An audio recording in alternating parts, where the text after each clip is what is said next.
A cargo ship hits a bridge in Baltimore, causing it to quickly collapse. Tonight, the St. Lawrence Seaway tells the public the bridges along its shipping channel are safe. 7 News reporter Chad Charette is live at the Thousand Islands Bridge on Collins Landing with more on how local bridges are built differently. Chad.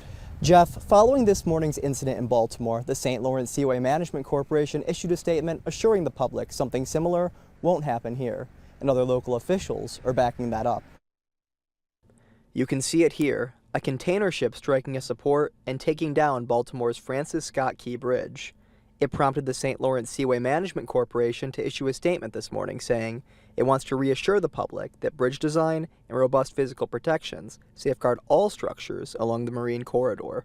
In Baltimore, the container ship struck bridge supports located in the middle of the water. The executive director of the Thousand Islands Bridge Authority, Tim Sturek, says local bridges have a different construction. Our piers are either on land or next to shore, so it's shallow and there's major drop-offs there. It's near impossible to hit them. Sturek also points out the size of the ship in Baltimore, that you won't find something that large in the St. Lawrence. That was a container ship, if I'm not mistaken. I mean, those are much larger ships than anything that crosses through here. Steve Lawrence with the Ogdensburg Bridge and Port Authority says another reason local leaders believe something like this wouldn't happen here is because of who controls the ship that navigates the shipping channel. All foreign vessels that enter the Seaway have to have either a Canadian or a Seaway pilot, and they know the river better than anyone.